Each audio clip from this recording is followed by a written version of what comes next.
ఇదిగో దేవుడు మన ఆత్మీయ జీవితానికి అవసరమైన ఒక మంచి మాటలు దేవుడు ఈ రాత్రికి వెళ్ళేలా మనకు వినిపించబోతున్నాడు. కాబట్టి ఈ లోకములో అందరూ అనుకుంటున్నది ఏది నిజమైన ప్రేమ. దీని ముందు ప్రేమికుల రోజని ప్రేమికులుగా ఒక వాలంటీర్స్ డే అని ప్రపంచం అంతా జరుపుకుంటుంది. అసలైతే ప్రేమకు గల అర్థం వారికి తెలుసా? ఇదినా ప్రేమికులు అనుకున్న వారు, భార్య భర్తలు అనుకున్న వారు, ఈ లోకంలో ప్రేమ అనే బంధంలో కొనసాగుతున్న వారికి ప్రేమ అనగా దాని యొక్క అర్థము తెలుసా అని ఆలోచిస్తే ఏమని తెలియదండి. లోకానికి ప్రేమ గల అర్థము తెలియదు. ప్రేమ అనగా ఏంటంటే ప్రతిఫలాన్ని ఆపేక్షించనిది, స్వార్థము లేకుండా ఎదుటి వారిపై చూపే నిస్వార్థమైన ఆదరణే ప్రేమ. ఇంకా ప్రేమ గురించి చూస్తే ఇది కేవలము ఆకర్షణ కాదు. ఇదేనా చూడగానే ఆకర్షణలో మనం అనుకుంటాం ఇది ప్రేమ అనుకుంటాం, కానీ ప్రేమ కేవలం చూడగానే ఆకర్షణ కాదు. ప్రేమలో ఏముంటదంటే త్యాగం ఉంటది, నమ్మకం ఉంటది, సంతోషాన్ని కోరుకునే ఒక మంచి బంధము, దానిని పవిత్రమైన ప్రేమగా ఏమని ఆ ప్రేమ గల అర్థము. అంతేకాకుండా ప్రేమలో నిస్వార్థం ఉంటుంది. ప్రేమ అనేది నిస్వార్థమైనది.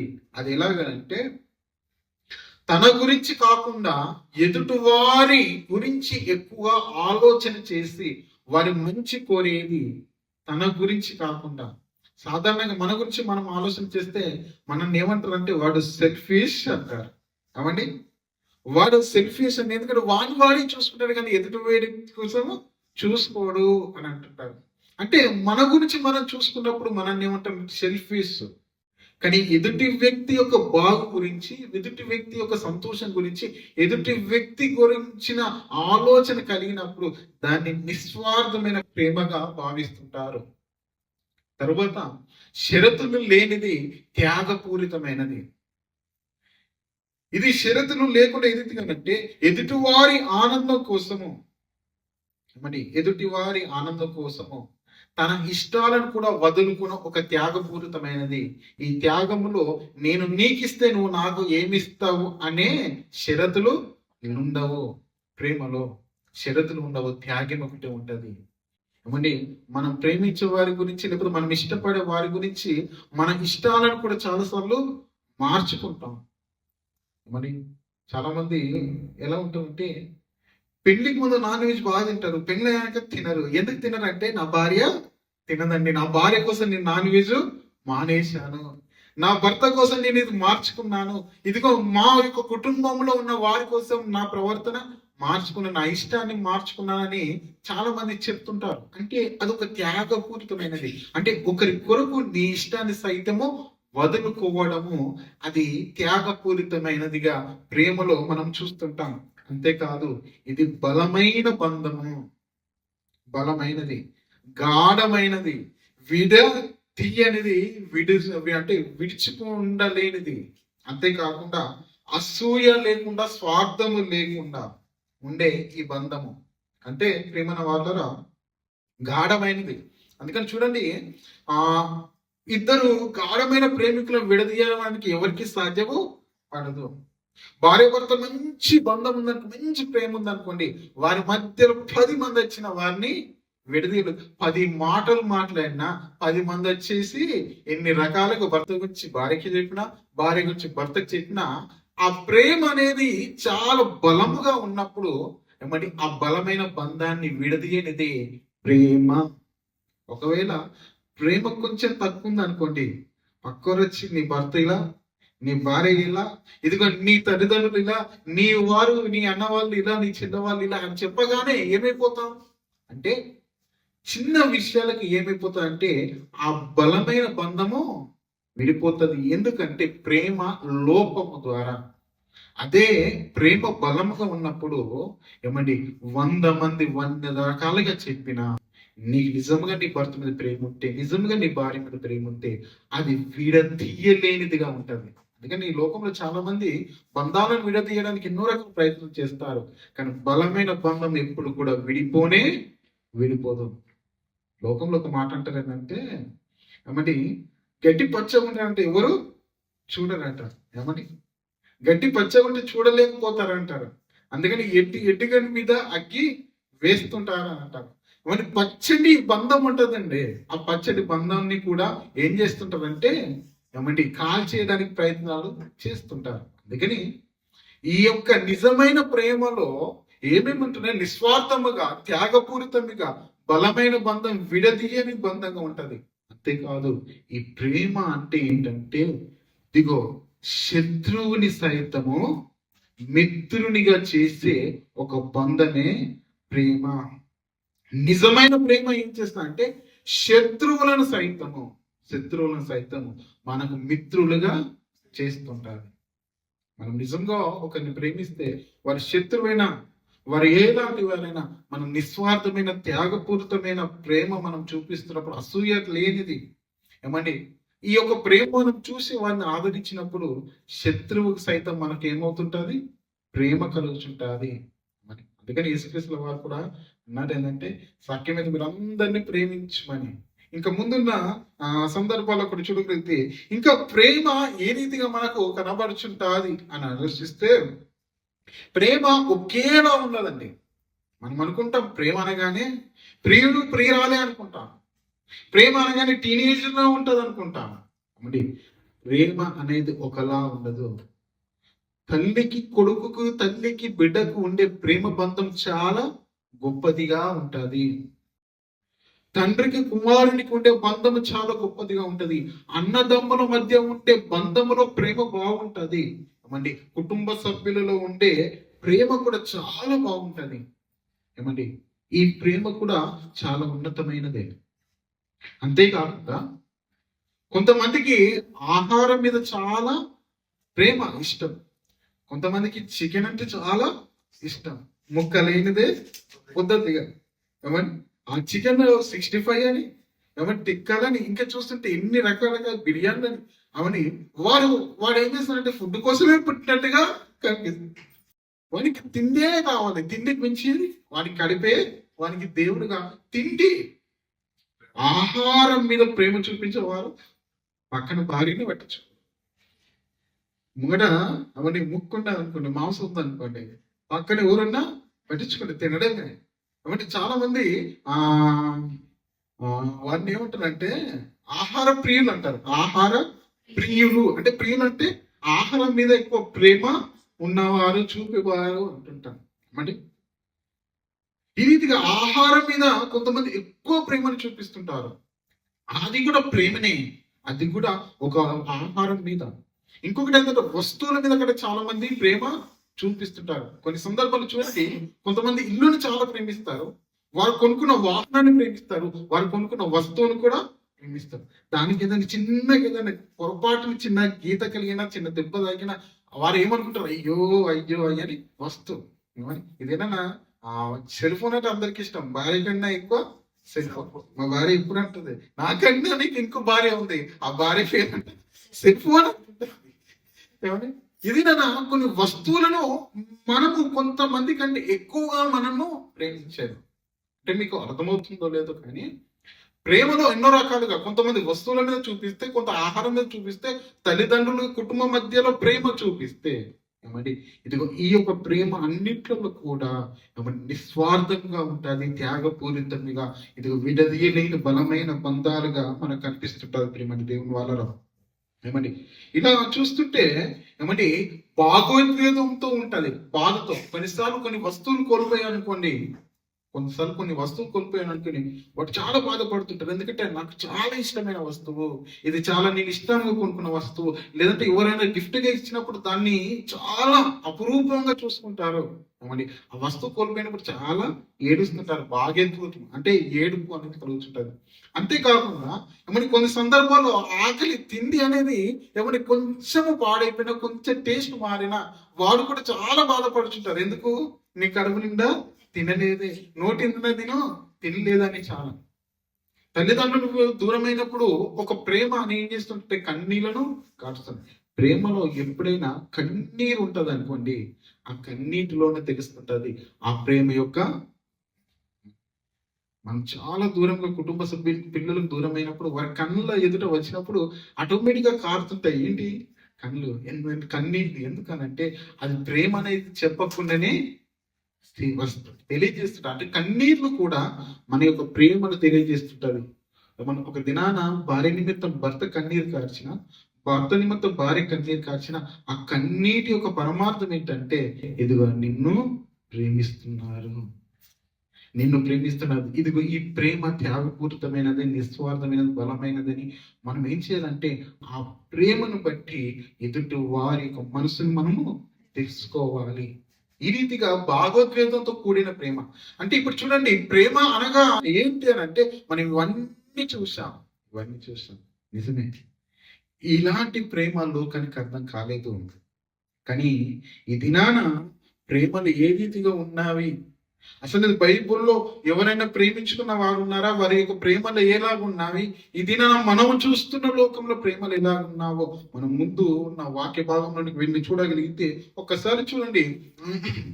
బైబిల్లో ఒక అబ్రాహాము ప్రేమికులు మనకు కనిపిస్తుంటారు.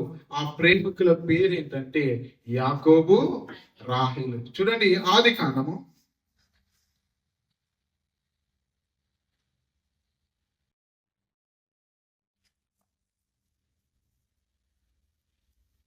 ఆదికాండము 29వ అధ్యాయము 18వ వచనము. యాకోబు రాహేలును ప్రేమించి నీ చిన్న కుమార్తె అయిన రాహేలు నీకు 7 సంవత్సరములు కొలువు చేసేదనలేదు. చాలండి, ఇక్కడ చూడండి, యాకోబు రాహేలును ప్రేమించి అంటున్నాడు. మరి యాకోబు అంటే రాహేలును ప్రేమించి. ఇప్పుడు ఈ ప్రేమ ఏమైపోయిందంటే పుట్టలింపడ, గుట్లింపడ, ఏమంటే చెట్లింపడ, పార్కులింపడ తిరిగే ప్రేమ ఇది కాదు. నిజమైన ప్రేమ ఏంటనేది వాక్యం తెలియజేస్తుంటాది, లోకంలో ఉన్న పరిస్థితులు కాదు. ఇక్కడ యాకోబు ఏం చేశాడంటే రాహేలును ప్రేమించాడు, ఇష్టపడ్డాడు. ఆ ఇష్టాన్ని ఎవరి దగ్గరికి తీసుకెళ్లి చెప్తున్నాడు? తండ్రి దగ్గరికి, అనగా అమ్మాయి తండ్రి అనగా రాహేలు తండ్రి యొద్దకు వెళ్ళి ఇది ఇప్పుడు సెలవిస్తున్నాడు. యాకోబు రాహేలును ప్రేమించి ఇదిగో తన తండ్రితో అంటున్నమాట, నీ చిన్న కుమార్తె అయిన రాహేలు కోసము నీకు 7 సంవత్సరము కొలువు. అంటే ప్రేమించిన ఆ యొక్క స్త్రీ కొరకు, ఆ యువతి కొరకు, ఆ ప్రేమించిన ఆ రాహేలు కొరకు ఒక త్యాగం చేస్తున్నాడు, ఒక కష్టంలోనికి వెళ్తున్నాడు, ఒక కొలువు చేస్తున్నాడు, ఒక వెట్టి చాకిరి చేయడానికి వెళ్తున్నాడు. ఎందుకంటే నేను ప్రేమించినది నాకు దక్కాలి అన్నప్పుడు నేను కష్టపడాలి. నేను నా ఇష్టాలను వదులుకొని ఇదిగో నేను ఏమవ్వాలంటే ఇదిగో వారికి నేను కొలువు చెయ్యాలని ప్రేమకు ఏం చేస్తున్నాడు? త్యాగాన్ని చేస్తున్నాడు. ప్రేమకు త్యాగం. మరి ఇంకా తన ప్రేమ ఇంకెంత గొప్పగా ఉందో చూడగలిగితే 30 వచనం చదవండి.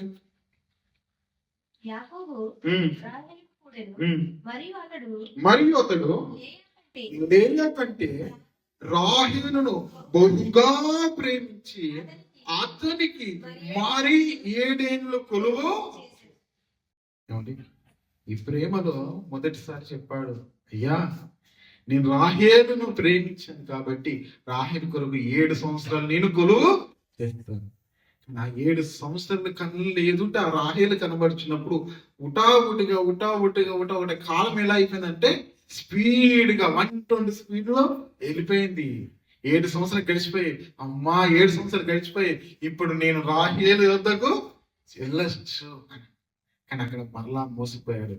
మోసపోయిన తర్వాత ఆ మోసానికి మరలా ఏదైతే ఏంది, ఏమండి ఎవరైతే ఏంది, చాలా మంది అంటారంటే ఏరా అయితే ఏంది తలను కొట్టుకోవడానికి, ఎవరైతే ఏందని అనుకోలేదు. అక్కడ చూడండి తన యొక్క ప్రేమలో ఉన్న త్యాగం చూడండి, ఆయన ప్రేమించిన విధానం చూడండి.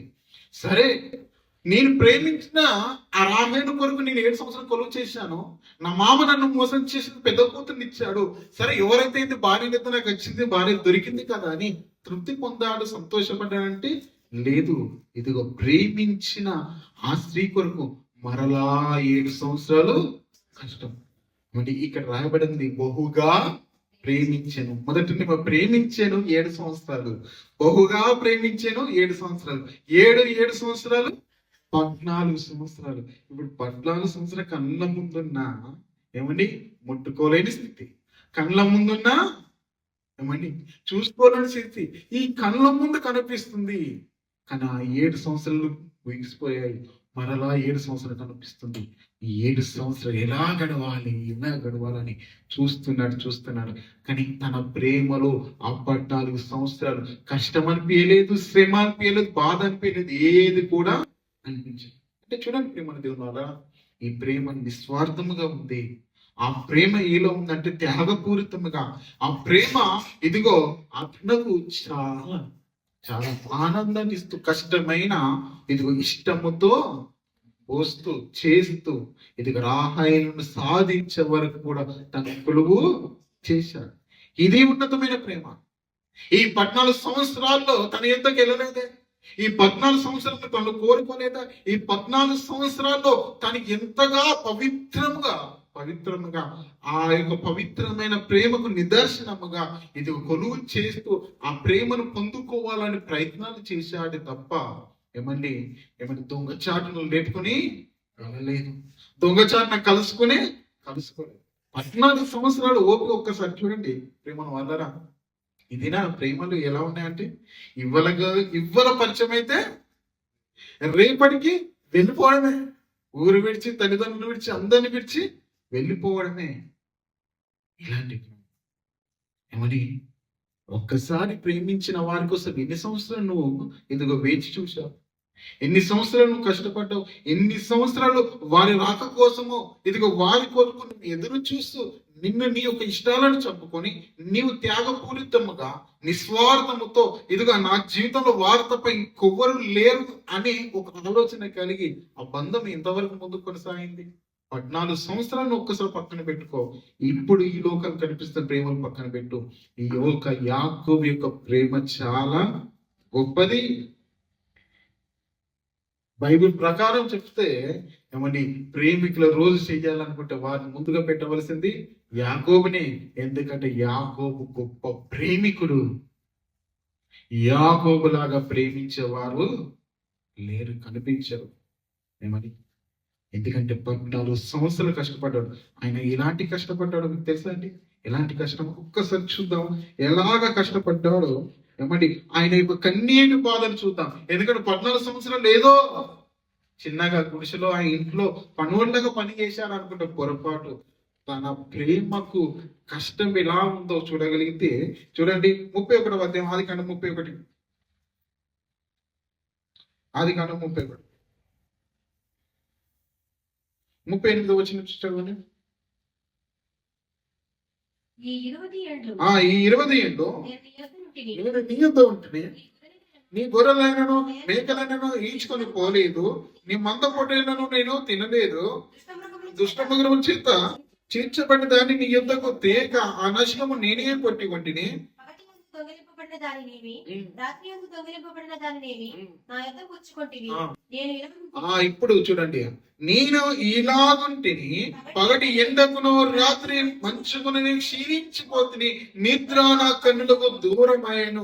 ఇది వరకు నీ ఇంట్లో 20 ఏళ్ళు ఉంటుంది. నీ 2 కుమార్తెల నిమిత్తము 14 ఏళ్ళు, నీ మంద నిమిత్తము ఏ రీతికి కొలువు చేశాడంటే పగటి వేళనంట ఎండకు రాత్రి వేళ మంచుకు క్షీణించి పోయాడు. అంతేకాకుండా ఇదిగో నిద్రను తన కన్నులకు దూరము. ఇంత కష్టపడుతూ రాహేలు నిమిత్తం అంత కొలువు చేయాలంటే చేయాలి. ఎందుకంటే ప్రేమ. మనం అనుకుంటాం ఈ ప్రేమ లేదు, ఈమె కాకపోతే ఇంకొకరు దొరుకుతారు, ఇంకొకరు కాకపోతే ఇంకొకరు అని ఆలోచన ఉంటది. కానీ ఈ ప్రేమ ఏం చేసినట్టు తనని ఎండలా మారుస్తుంది, మంచుకు క్షీణింపజేస్తుంది, నిద్ర అంటే తన కన్నులకు.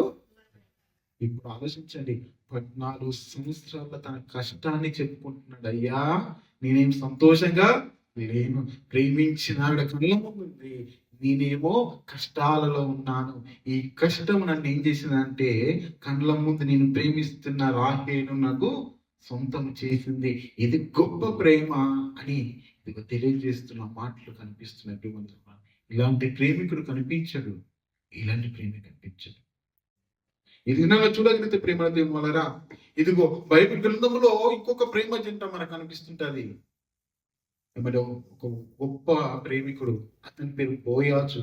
అతను కూడా ఏమన్నా రూతు పై చాలా ఇష్టపడి ప్రేమ పంచుతూ ఇదిగో ఆయన చట్టబద్ధముగా ఆ యొక్క నయోమని ప్రేమిస్తున్న ఆ తీరును రూతును చూసి ఆ రూతు ఇదిగో ఒకరికి ఆల్రెడీ భార్య అయిపోయి ఆ భర్త చనిపోయిన కానీ ఒక చట్టబద్ధముగా ప్రేమించడానికి ఆయన ఏం చేసినట్టు ప్రేమల దేవుని వల్ల చాలా ధైర్యంగా దయ చూపుతూ కనికరం చూపుతూ ఆ యొక్క గ్రామ పెద్దలందరిని ఒప్పించి తన బంధువులను ఒప్పించి రూతును చేసుకున్న సందర్భం కనిపిస్తుంటారు. సమయం లేదు కాబట్టి నేను త్వరగా ముందుకెళ్తున్నాను. కాబట్టి ఇదిగో రూతును చేసుకున్న బోయాజును చూస్తే ఏమన్నా ఆల్రెడీ ఆమె పెళ్ళైపోయింది, నాకెందుకు అనే అనుకోలేదు. ఇదిగో తన యొక్క ప్రేమను చూశాడు, ఆమె ఉన్న ప్రవర్తన చూశాడు, ఆమెకున్న పరిశుద్ధతను చూసి అన్నిటిని చూశాడు. ఇదిగో చట్టాన్ని ఒప్పించుకున్నాడు, గ్రామ పెద్దలను ఒప్పించుకున్నాడు. అప్పుడు వెళ్ళి ఆమెను చేసుకున్నాడు. అదొక ఆశీర్వాదమైన కుటుంబంగా మారింది. ఆశీర్వాదమైన కుటుంబం. ఈ రీతిగా ఈ యొక్క ప్రేమికులను చూడగలిగితే ఒక రాహేలు ఒక యాకోబుని చూసిన వారు ఉన్నతమైన ప్రేమికులు. ఇదిగో రూతును బోయాజు చూస్తున్న ఆ బోయాజు యొక్క ప్రేమ కూడా చాలా ఉన్నతముగా మనకు అనిపిస్తుంటది. కానీ ఈ దినాన ప్రేమలు ఏ రీతిగా ఉన్నాయంటే ఏమంటే అవి నిస్వార్థముగా లేవు, త్యాగపూరితంగా లేవు, ఇదిగో ఒక పవిత్ర బంధముగా లేవు. ఏ రీతిగా కనిపిస్తున్నాయి ఇలాంటి లోకంలో అంటే కామముతో.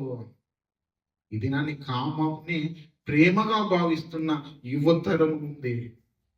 యువతరం తెలియని వయసులో ప్రేమలని ఇదిగో 14-15 సంవత్సరాలు కాగానే ఏమైపోతున్నారంటే ప్రేమలని ఏమని ప్రేమలు పడిపోతున్నాయి. ప్రేమ గురించి తెలుసా? ప్రేమ అంటే ఏంటో తెలుసా?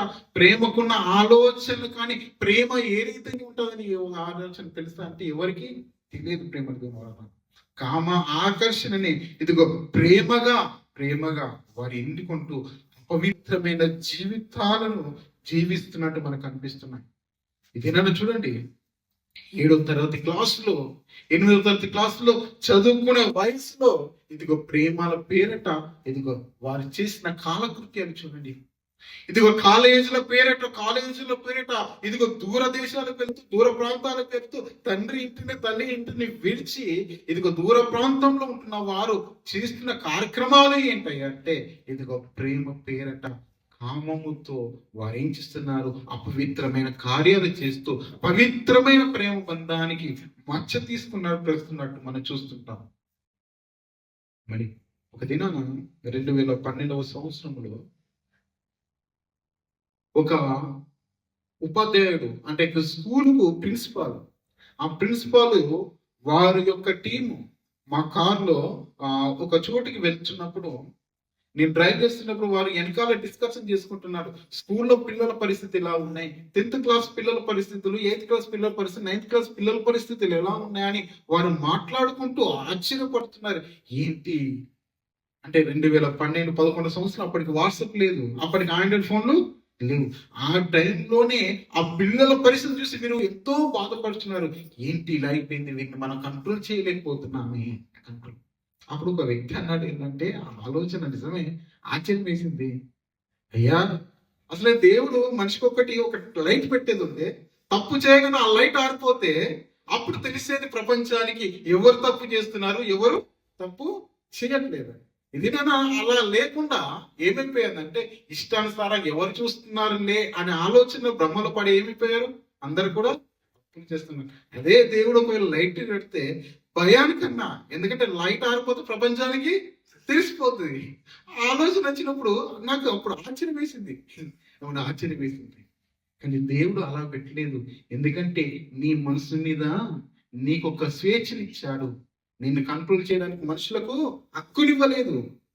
దేవుడు మనుషులకు హక్కునివ్వలేదు. అందుకని అంటాడంటే మీరు తీర్పు తీర్చకూడదు, మీరు ఎలా ఉన్నా ఇదిగో నేను తీర్పు తీర్చే ఒక దినముంది అంటాడు.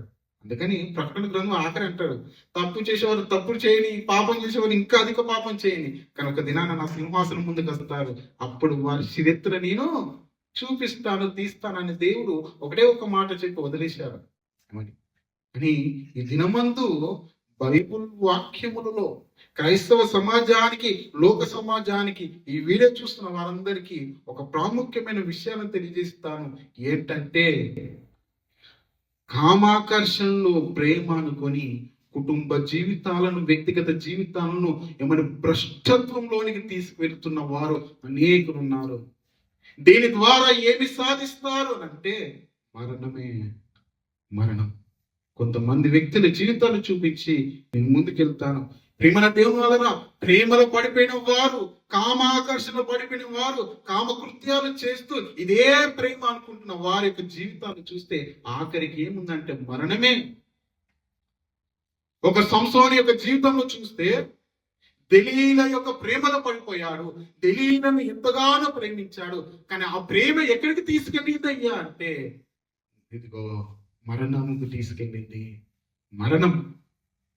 సంసోను ఉన్నతంగా ప్రేమించాడు, తాను ప్రేమిస్తే సరిపోదే, ఎదుటి వ్యక్తి వారు కూడా ప్రేమించాలి. ఇరువురు ఉన్నతంగా ప్రేమించుకుంటేనే ఆ బంధం బలపడుతుంటుంది. ఇది బలమైనది, విడదీయనిది. కానీ ఇంకొకరు గాఢగా ప్రేమించిన, ఇంకొకరు ప్రేమించుకున్న అదేమవుతుంటుంది అంటే మన దేవుడు మరణానికి దారితీస్తుంది. ఈ యొక్క సంసోను యొక్క ప్రేమలో చివరికి ఏం సాధించాడయ్యా అంటే ఏమి లేదు, గురుడివారిగా మరణించాడు. తదుపరి దావీదు యొక్క జీవితంలో చూస్తే, దావీదు యొక్క జీవితంలో కూడా ఒక కామము, ఒక ప్రేమ కాకుండా కామము ఏమైపోయిందంటే తనని కష్టాల్లోకి తీసుకెళ్ళింది.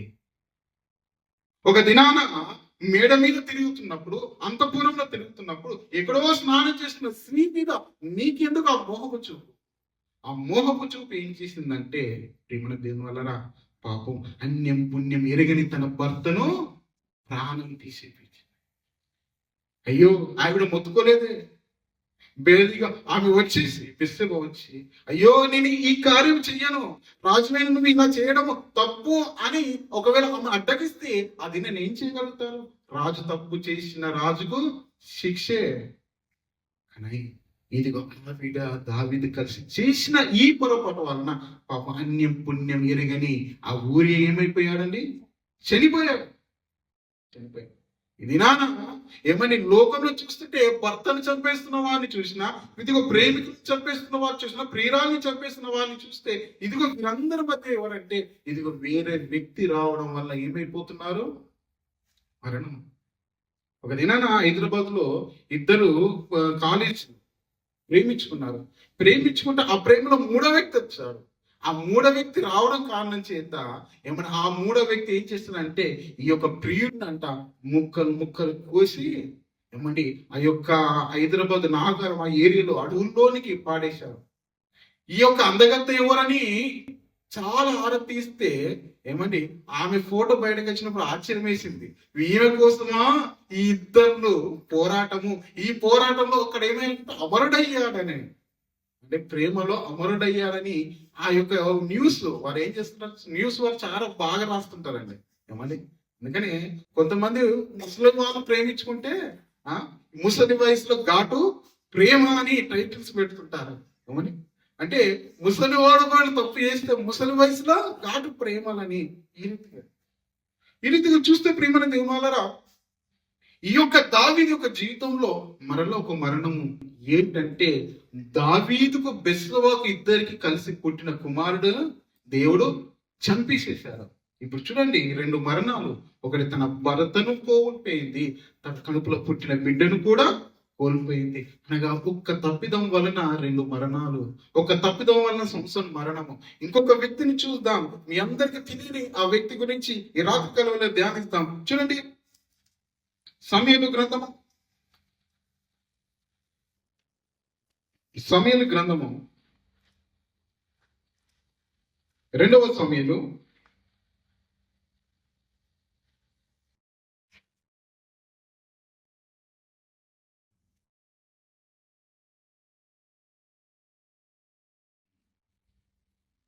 ఇక్కడ చూస్తుంటే ప్రియమైన దేవులారా, అమ్నోను గురించిన మాటలు కనిపిస్తుంటాయి. 11వ అధ్యాయం 1 వచనం అందరు కూడా తీయండి. ఇది చాలా ఇంపార్టెంట్ వాక్యం. 2వ సామ్యుయేలు 1 వచనం చాలా ఇంపార్టెంట్. తర్వాత దావీదు కుమారుడగు తామారునకు సుందరియుగు సహోదరి ఉండెను. దావీదు కుమారుడు అమ్నోను ఆమెను మోయించెను. తామారు ఏందన్నా చాలండి. ఇక్కడ చూడండి ప్రేమల దేవులారా, ఎవరంటే దావీదు కుమారుడు. దావీదుకు అనేక మంది భార్యలు. దావీదు గొప్ప ప్రేమికుడు కాదు. మీకు మొదటి చెప్తాను, ఎందుకంటే ఈ దినమందు ఉదయకాలం మధ్యాహ్న కాలం వేళ మా భార్య బైబుల్లో అమర ప్రేమికులు ఎవరెవరు నీకు ఐడియాస్ చెప్పారంటే దావీదు అంటుంది. కానీ నేను అన్నాను, దావీదు అమర ప్రేమికుడు కాదు. నేను చాలా సందర్భాల్లో ఎవరిని ప్రేమించలేదు, కానీ పరిస్థితులను బట్టి చాలా మందిని చేసుకున్నాడు. ఆ రీతిగా అనేక మంది భార్యలు ఉన్నారు. దావీదు గారికి అనేక మంది భార్యలు. ఆ భార్య పిల్లల్లో ఇదిగో ఒక కూతురు తామార్ అనే కూతురు ఉంది. ఆమె చాలా అందగత్తే. అదే రీతిగా దావీదుకు మరొక కుమారుడు అమ్నోను. ఇప్పుడు అమ్నోను తామార వీరిద్దరు ఏంటంటే అన్న చెల్లెలు. ఇప్పుడు చెల్లెలు అందంగా ఉన్నదని చూసి ఇతను ఏం చేశాడు, మోహించాడు. అంటే చెల్లెలి మీద కామం, దాన్ని ప్రేమ అనుకుంటున్నాడు. దాని ద్వారా ఏం చేశాడంటే ఒక పన్నాగలు పన్నాడు. తన చెల్లిని తన గదిలోనికి రప్పించుకున్నాడు. జ్వరం వచ్చింది, ఇదిగో నా చెల్లి నాకు మంచి భోజనం పెట్టాలని ఒక ఆలోచన కలిగి తండ్రికి సెలవిచ్చినప్పుడు దావీదు అన్నాడు, చెల్లే ఇదిగో నువ్వు వెళ్ళు, లేకపోతే నా బిడ్డే నీ అన్న దగ్గరికి నువ్వు వెళ్ళు, ఇదిగో నీ మీద ఇదిగో ఆశ పెట్టుకుని ఉన్నాడు అని సెలవిచ్చినప్పుడు ఆమె ఏం చేస్తున్నది, తీసుకెళ్తుంది. ఆ మాటలు చూస్తానండి. చూడండి 5వ వచనం. యెహోనాదాబు నీవు రోగివైన ఉన్నట్టు వేషం వేసుకొని నీ మంచం మీద పడుకొని ఉండము. నీ తండ్రి నిన్ను చూడవచ్చినప్పుడు నీవు నాకు చిన్నడు నేను భుజించినట్లు ఆమె వచ్చి నేను చూచుచుండగా దానిని సిద్ధము చేసి నాకు పెట్టినట్లు సెలవిమ్మని అడుగుమని అతనికి బోధింపగా అమ్నోను పడక మీద పండుకోలేను. తామారు ఇంటికి పోయాను. అతడు పండుకుని ఉండగా ఆమె బిడ్డ తీసుకుని కలిపి అతని ఎదుట అప్పములు చేసి వాటిని కాల్చి గొలుసు పట్టుకొని అతనికి వడ్డింపగా.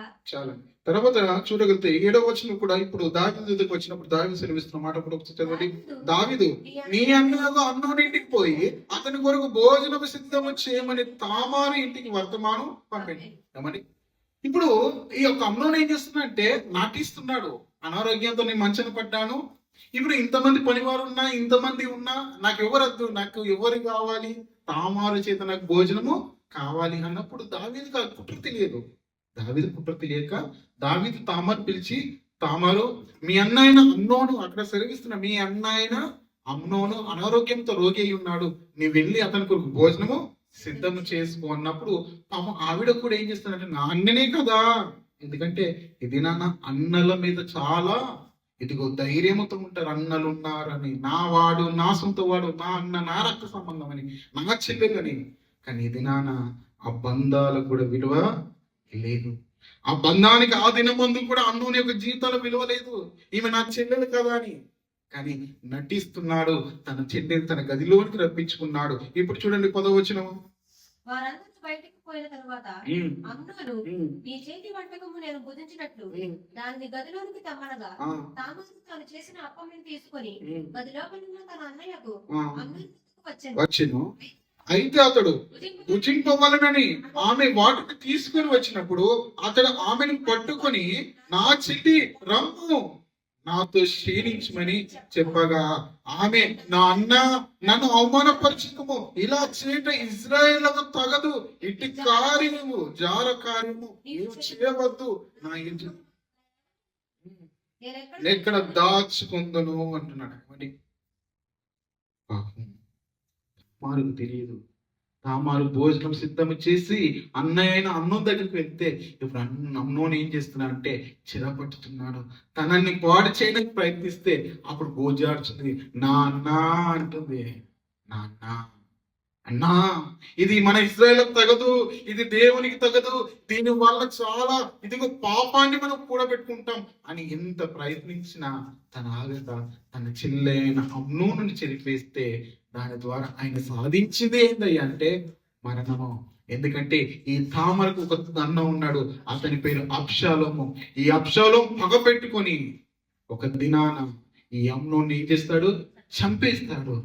ఇప్పుడు నేను అంటాను, నీ మోయించిన కారణం చేత, చెల్లెను చెరిపిన కారణం చేత నువ్వు సాధించింది ఏమిటి అంటే ఏమీ లేదు, మరణము.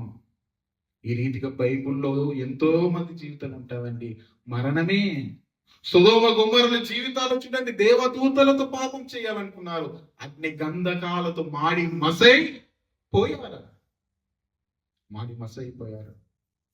ఈ రీతిగా చూస్తే ప్రియమైన దేవుళ్ళరా, కామములో కామాన్ని ఆకర్షణ అందములో పడిపోయి అందానికి ఆకర్షితులయ్యి ఇదే ప్రేమ అనుకుంటే అది చాలా పొరపాటు. ప్రేమ దేవుళ్ళరా, అది నిజమైన ప్రేమ కాదు. ఇది నాన్న కొంత అందంగా ఉంటే చాలు, ఇదిగో అందంగా ఉన్న ఆవిడని పడే వీళ్ళు మనసు పాడేసుకుంటున్నారు. కొంత అందంగా యువకుడు కనబడుతుంది చాలు, అందంగా ఉన్నాడు యువకుడి మీద మనసు పాడేసుకుంటారు. ఏమని అందములో ఆకర్షణ వలన ప్రేమ అనేది కనిపించదు అయ్యా. నల్లగా ఉన్న ఆ యొక్క ప్రేమ చాలా ఉన్నతంగా కనిపిస్తుంటది. ఈమె ఏమి లేకుండా ఇట్లా పనామగా ఉన్నా కానీ ఆ ప్రేమ అనేది ఒక ఉన్నతంగా కనిపిస్తుంటది. అందం అనేది ఎప్పుడు కూడా మోసపు చేస్తుంటది. అందాన్ని చూసి ఎప్పుడు కూడా మోసపోనే. అందము మోసకరము, అందం మోసకరం. ఈ రీతిగా చూస్తే ప్రియమైన దేవుని వల్ల ఏమంటే ఒక్కరి గురించి నేను చూసి ముందుకెళ్ళి ముగిస్తాను. ఏమని వీరి గురించి కూడా మీకు చాలా మటుకు తెలియదు. ఆ వ్యక్తిని కూడా ఒక గ్రామం వారు, ఒక పట్టణం వారు, వారి కామ ఆకర్షణకు లోనై వారు చేసిన పొరపాటు వల్ల ఇంతమంది చనిపోయారు. ఏ రీతిగా చనిపోయారో ఆ సందర్భాన్ని చూద్దాం. చూడండి, న్యాయాధిపతులు ఇది మీకు తెలియని వాక్య భాగాలు. అమ్నోను గురించిన కానీ లేదంటే ఇప్పుడు చూస్తున్న వ్యక్తులను మనం చూసగలిగితే చూడండి, వారు చేసిన కార్యాల వలన వారు కట్టుకున్న ఆ పాపం ఏంటి అని మనం చూడగలిగితే న్యాయాధిపతులు 19వ అధ్యాయం 22వ వచనం ఒకసారి చూడండి. 22వ వచనం, న్యాయాధిపతులు 19:22. వారు సంతోషించుండగా ఆ ఊరిలో కొందరు పోకిర్లు ఆ ఇల్లు చుట్టుకొని తలుపులు కొట్టి, నీకు వచ్చిన మనిషిని నీవు ఎరుగునట్లు అతని బయటకు తెమ్మని అనెను. ఇంటి యజమానైన ఆ మనుషుడు వారి యొద్దకు బయటకు వెళ్ళి, నా సహోదరులు అది కూడదు, అంటే దుష్కారం చేయకూడదు. ఈ మనుషుడు నా ఇంటికి వచ్చిన గనక ఇదిగో నా కన్యకైన నా కుమార్తె ఆ మనుషునికి ఉపపత్తి ఉన్నారు, నేను వారిని బయటకు మీరు వారిని నీచపరిచి మీ ఇష్ట ప్రకారంగా వారి ఎడల జరిగింపవచ్చునని. చాలండి. మీరు ఇది తర్వాత ఇంటికి వెళ్ళినాక చదువుకుంటే మీకు అర్థమవుతుంటుంది. ప్రేమన వల్ల గిబియా అనే ఒక చోటు. ఏమండి, కొంతమంది ప్రయాణం చేస్తుంటారు. ఆ ప్రయాణంలో తన భార్యను అంటే ఉపపత్తిని పెట్టుకొని గాడి మీద ప్రయాణం చేస్తూ రాత్రికాలం వేళ బస చేయడానికి గిబిలో ఆగుతాడు. గిబిలో ఒక వ్యక్తి తనని ఏం చేస్తాడు, ఇంటికి పిలుచుకొని ఇంట్లో ఆతిథ్యం ఇస్తాడు, బస చేయడానికి అవకాశం ఇస్తాడు. ఇప్పుడు ఆ ఊరిలో కొంతమంది పోకిరీలు ఉన్నారంట. ఏంటంటే పోకిరీలు. ఇప్పుడు ఈ పోకిరీలు ఏం చేశారంటే, అయ్యో తన భార్యను కోరుకోవట్లేదు, వేరే వారు కోరుకోవట్లేదు, పురుషుల్ని కోరుకుంటున్నారంట. పురుషుల్ని ఏంటి?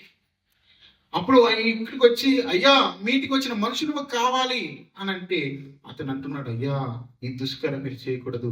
ఇదిగో నా ఇంట్లో కూతుర్లు ఉన్నారు, ఇంకా వారు పెళ్లి కాలేదు, వారి కన్యకులు, వారిని నేను ఇస్తాను, కానీ ఈ వచ్చిన యజమాను గెస్టును లేకపోతే అతిథిని మీరు ఎప్పుడు కూడా ఈ కార్యము చేయకూడదు బతిమలాడుకున్నాడు. అయినా వినలేదు. మాకు కావాలి అన్నప్పుడు ఇదిగో తన యొక్క ఉపపత్నిని పంపిస్తే అండి వారు చేసిన కార్యము చూడండి. 25వ వచనం చదవండి త్వరగా. అతని మాట వినుటకు వారి మనసు లేకపోయారు కనుక ఆ మనుషుడు బయట ఉన్న వారి వద్దకు తన ఉపపత్నిని తీసుకొని పోగా వారు ఆమెను కూడి ఉదయం వరకు ఆ రాత్రి అంతా ఆమె చెరుపుచుంటిని. అనగా వారు ఆమెను విడిచి వెళ్ళి చూడండి ఎలాంటి దుష్కార్యం చేశారు. ఏమండి రాత్రంతయు చెరిపేశారు. దీని వలన ఏం సాధించారు ఆ పోకిరీలు అని అంటే ఏమంటే చూస్తారా 21 వచనం చదవండి. ఆ పోకిర్లు చేసిన కార్యాల వలన ఎంత మంది చనిపోయారు చూడండి. 20, 21, 20 అధ్యాయం 21 వచనం, 25, 21, సారీ 20, 21. ఇశ్రాయేలీయులు ఇజ్రాయేలీలు యుద్ధము చేయ బయలుదేరినప్పుడు ఇశ్రాయేలీయులు గిబియోను మీద పడుటకు యుద్ధం తీర్చగా బెన్యామీను గిబియోను నుండి బయటికి వచ్చిన ఆ దినమున ఇజ్రాయేలు 22,000 మందిని ఎంతమంది అంటే 20. కొంతమంది పోకీరుల యొక్క ఆ కామాతురత ఆకర్షణలో ఎంతమంది చచ్చిపోయారు? 22,000 మంది. ఇప్పుడు ఒక మాట చెప్తాను, ప్రేమైన దేవుని వలన ఏది నిజమైన ప్రేమ, ఏది కామాకర్షణ ప్రేమ అని అంటే ఏమంటే ఈ లోకానికి తెలియదు. అందంగా ఉండగానే ఆకర్షణ అనుకుంటున్నారు. ఇదిగో మోహించి దానినే ప్రేమగా తీయటి మాటలు చెప్పుకొని మోసపోతున్న వారిని మనం చూస్తున్నాం. దీని ద్వారా ఏమి సాధిస్తారంటే ఏమీ లేదు, ఆఖరికి మరణమే. ఈ దినాన ఎన్నో వార్తలు చూస్తున్నాం, ఎన్నో మరణ వార్తలు. అందులో ప్రాముఖ్యంగా ఆ మరణాల సంఖ్యలో ఎక్కువ శాతం ఏ రీతిగా అనగా ఇదే కామాకర్షణ. ప్రేమ వాళ్ళ మరి నిజమైన ప్రేమ ఎక్కడ ఉంది? నిజమైన ప్రేమ ఎక్కడ ఉందంటే నిజమైన ప్రేమ దేవునిలో ఉంది. నిజమైన ప్రేమ దేవునిలో ఉంది. అందుకని ప్రేమ దేవుని వల్ల ఆ ప్రేమ గురించి నా మాటలు మనం ధ్యానించుకుంటే ఇంకా చాలా సమయం అవుతుంది, ఆల్రెడీ 11:30 అవుతుంది. కాబట్టి అసలు నిజమైన ప్రేమ అంటే ఏంటిది? నిజమైన ప్రేమ క్రీస్తులోనే ఉంది. నిజమైన ప్రేమ క్రీస్తులోనే. ఒక మాట చూద్దాం. యోహాను సువార్త 4వ అధ్యాయం 16వ వచనం. యోహాను సువార్త 4వ అధ్యాయం 16వ వచనం. యేసు వెళ్ళి నీ పెనిమిటిని పిలుచుకొని ఇక్కడికి రమ్మని ఆమెతో చెప్పాను. 4వ అధ్యాయం 16, సారీ 3వ అధ్యాయం 16, క్షమించండి 3వ అధ్యాయం 16. దేవుడు లోకమును ఎంతో ప్రేమించెను అంటున్నాడు. దేవుడు లోకమును ఎంతో ప్రేమించెను అంటున్నాడు. దేవుడు లోకాన్ని ప్రేమించాడు. ఇంకా మీకు రెఫరెన్స్ చెప్తాను, అది రాసుకుని మీరు ఇంటికి చూడండి. ఎఫెసీ 3:18. అందులో కూడా ఒక ఉన్నతమైన ప్రేమ మనకు కనిపిస్తుంటుంది. ప్రేమ దేవుని వల్ల ఆ ప్రేమ ఎలాంటిదని సెలవిస్తుంటాడు. తదుపరి మీ అందరికి తెలిసినది, ఈ దినమందు చాలా మంది స్టేటస్ కూడా పెట్టారు. ఏంటి ఆ ప్రేమ అనగా ఏమండి శాశ్వతమైన ప్రేమ అంటారు. ఎఫెసీ 3:18లో ఏ మాట కనిపిస్తుంటది ఒక్కసారి చూస్తారా? అసలు దేవుని యొక్క ప్రేమ ఎంత గొప్పదో అది చూడండి ఒక్కసారి. ఇది చాలా ఇంపార్టెంట్. 18వ వచనము. విశ్వాసం ద్వారా నివసించినట్టు తన మహిమత్వం చొప్పున మీకు దయచేవాలని దేవుని సంపూర్ణమైనట్టు ప్రేమ యందు వేరుపాడి సమస్త పరిశుద్ధత కూడా దాని వెడల్పు, దాని పొడవు, లోతు, ఎత్తు ఎంతో గ్రహించుటకు జ్ఞానకు మించిన క్రీస్తు ప్రేమను తెలుసుకున్నటకు. అంటే దేవుడు లోకాన్ని ప్రేమించాడు కదా. అసలు నేను ఎంత ప్రేమించానంటే ఆ ప్రేమ అంటే కొలతకు అందనిది. ఇప్పుడు అపోస్తలుడు పౌలు అంటున్నాడంటే క్రీస్తు ప్రేమనంట పొడవు కొలవడానికి, ఎత్తు కొలవడానికి, లోతు కొలవడానికి నాకు సహాయకులు కావాలని అంటున్నాడు ఇక్కడ. అనగా క్రీస్తు ప్రేమ అవధులు లేనిది. అంతేకాదు క్రీస్తు ప్రేమ శాశ్వతమైనది. ఈ రీతిగా ఏమన్నా మొదటి యోహాను 3:1 కూడా క్రీస్తు ప్రేమ గురించిన మాటలు చాలా కనిపిస్తుంటాయి. అంటే నిజమైన ప్రేమ ఎక్కడ ఉందంటే క్రీస్తులో ఉంది. క్రీస్తులో మరి అందుకని ఈ లోక మనుషుల ప్రేమలో, మనుషుల ఆకర్షణలో ఏమని అపవిత్ర పాపం ఉంటే దేవుని యొక్క ప్రేమలో మనిషికి రక్షణ ఉంది. మనుషుల ప్రేమలో ఆకర్షణే, కానీ దేవుని యొక్క ప్రేమలో రక్షణ. ఆ రక్షణ నీకు దేవుడు అనుగ్రహించి ఇంత గొప్ప ఏమని భాగ్యము, ఆయన ప్రేమను మనం పొందుకున్న భాగ్యం మనకు అనుగ్రహించాడు. అందుకని ప్రేమైన దేవుని ఈ దినాన క్రీస్తు ప్రేమను పొందుకున్న మనము సంఘంలో అందరినీ ప్రేమించాలని దేవుని యొక్క వాక్యం తెలిపిస్తుంది. అందరినీ ప్రేమించాలంటే ఏమండి మనలో స్త్రీలను పురుషులు ప్రేమించుకోవడం కాదు. ఇదేనా సంఘాలలో అదే అవుతుంది. అమ్మా నువ్వు సంఘానికి ఎందుకు వెళ్తున్నావు అంటే దేవుని చూడడానికి, దేవుడు నన్ను చూడడానికి కాదు, నన్ను మనుషులందరూ చూడడానికి. అబ్బో ఫ్యాషన్ షోలో కూడా అంత రెడీ అయిపోరు ఏమండి దేవుని యొక్క మందిరం. అందుకని నాకు ఆనివర్సరీ అంటే చాలా కోపం అండి. ఈ యొక్క ఆనివర్సరీలలో ఏమంటే ఎవరెక్కరైనా దేవుని యందు భయభక్తులు కడిగి వాక్య ధ్యానం వింటారంటే లేదండి. ఆమె చేసిన ఆ యొక్క సింగారాన్ని చూడడానికి ఎవరు చూస్తున్నారని. అందుకని ఆనివర్సరీలలో అక్రమ సంబంధాలు ఎక్కువగా ఏమండి కలవడానికి, ఎక్కువ బలపడడానికి ఆనివర్సరీ కారణం. నేను సాక్షాత్తు నేను చూసి, ఎందుకంటే ప్రేమ దేవుని వల్ల దేవుడు సంఘంలో ఒకరు ప్రేమ కలిగి, అన్నదమ్ముల ప్రేమ అనుకోండి, తల్లిదండ్రుల ప్రేమ అని సంఘంలో ప్రేమ. కానీ ఇప్పుడు ఈ ప్రేమలు అయిపోయామంటే కామాతురత ప్రేమలోనికి వెళ్ళిపోతున్నాయి. అందుకని ప్రేమ దేవుని వల్ల దేవుడు ప్రేమ కలిగిన వాడు. ఆయన ప్రేమ గురించి నీకు తెలిస్తే లోకంలో ఆయన కంటే గొప్పగా నిన్ను ఎవ్వరూ ప్రేమించారు. ఆయన కంటే ఉన్నతమైన ప్రేమ ఈ లోకంలో ఎవ్వరు పంచలేరు. అయ్యో నా భర్తనే నన్ను బాగా ప్రేమిస్తాను అనుకుంటే పిచ్చిదానా, ఆ భర్త కంటే ఎక్కువ నేను ప్రేమించేవాడు. అయ్యో నా భార్య ఎక్కువ నన్ను ప్రేమిస్తుంది అని అనుకుంటే పొరపాటు. ఎందుకంటే నీ భార్య కంటే ఎక్కువ ప్రేమించేవాడు నీకున్నాడు. నా తల్లిదండ్రుల కంటే ఎక్కువగా ప్రేమించడం ఎవ్వరు లేరు అని అనుకుంటే పొరపాటు. నీ తల్లిదండ్రుల కంటే ఎక్కువ ప్రేమించేవాడు దేవుడు ఉన్నాడు. ఆయనే మన యేసుక్రీస్తు. ఆ ప్రేమలో నీకు రక్షణ ఉంది, పాప విమోచన ఉంది. ఇంత గొప్ప ప్రేమ ఈ లోకంలో నీవు ఎవరు అనుగ్రహించరు. కాబట్టి ముందున్న దినాల్లో ఇంకా ప్రేమ గురించి ధ్యానించుకుంటే అసలు నేలలో తరబడైనా మనకు సరిపోదు. దేవుడి యొక్క మాట మన ఇంటిలో దీవించును గాక.